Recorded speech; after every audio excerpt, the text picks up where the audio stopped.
In the next few minutes, what you're about to learn may come as a surprise, possibly even a bit unsettling, but it also has the potential to permanently transform how you navigate interactions with women. In the world we live in, there are established norms and conventions we must adhere to. Straying from these norms can lead you into uncomfortable territory, akin to ending up in a grim place with unpalatable food.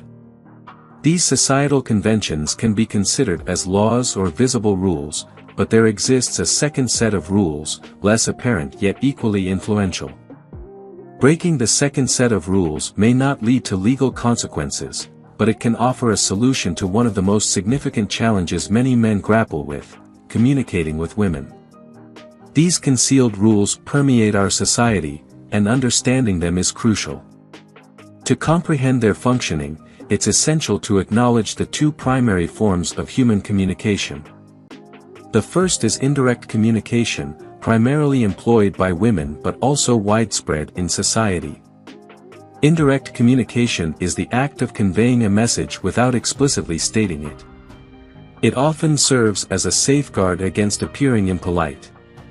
While indirect communication can be beneficial in specific scenarios, it can be counterproductive in many situations, especially for men.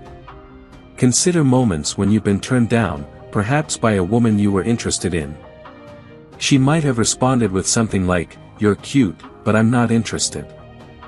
In reality, she seldom explicitly says, "I'm not physically attracted to you," which is the probable underlying reason.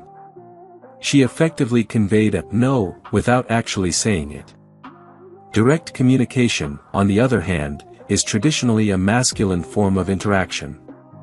Until recently, it was the default mode of communication for men. Today, however, many men are adopting indirect communication as the norm, leading to challenges when communicating with women and even other men. To illustrate, imagine you're in a restaurant, and the waitress inquires if you're ready to order. Many men would respond, "Yes, can I have the chicken Alfredo, please?" Subsequently, they are bewildered when the waitress doesn't find them attractive. The nuance here lies in how you communicate rather than what you say. When the request is made in a way that sounds like seeking permission, "Can I have," it can inadvertently lower your attractiveness. In contrast, when you use phrasing like, "Yes, I'll take the chicken Alfredo," while maintaining an assertive tone, you convey that you're ordering without seeking permission. Remember that attraction operates on impulse. By speaking directly and confidently, you activate the attraction button within most women. Think about how Chris Hemsworth portrays Thor in the Avengers movies. His character consistently employs direct and powerful communication, especially when engaging with women. He acts as though every word he utters holds significance, and this is the embodiment of attractive communication. Direct communication is an attractive trait because it reflects confidence and assertiveness. Optimism plays a pivotal role. Your tone should convey that you are entirely confident in the other person's agreement or compliance. By starting your sentences where you're making a request with "I" and emphasizing statements over questions, you exude confidence and assertiveness. For example, "I want you to accompany me to the dance tonight," instead of, "Will you go to the dance with me?" Flirting can include elements of indirect communication, but the primary part of the interaction should involve direct, straightforward communication.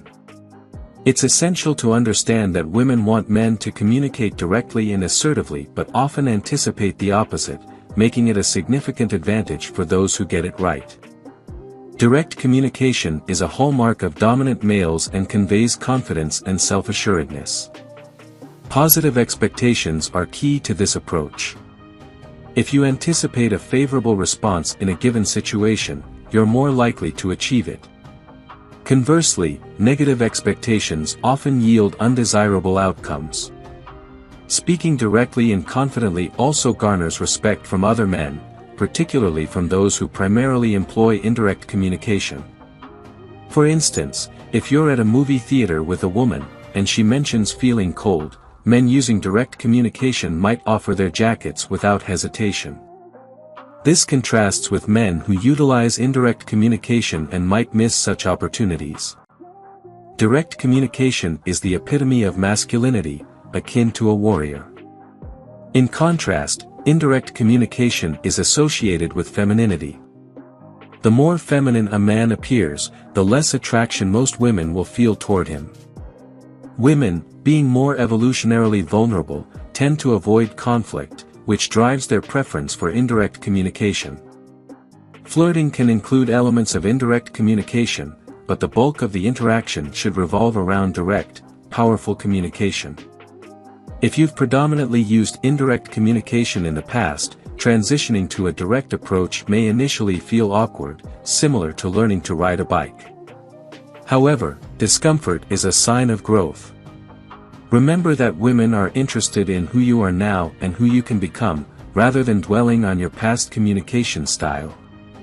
Speaking directly and confidently will not only empower you in your interactions but also set you apart from those who adhere to conventional indirect communication. The power of direct communication lies in its ability to trigger attraction, build respect, and foster genuine connections with women and men alike. If you enjoyed watching this video, don't forget to like, subscribe and turn on the notification bell, so you don't miss any new facts. Let us know your thoughts about this video in the comments section down below and feel free to stay and enjoy it until the end. Also make sure to check out our next highlighted video and we will see you next time. Thanks for watching. Please like, share, and subscribe.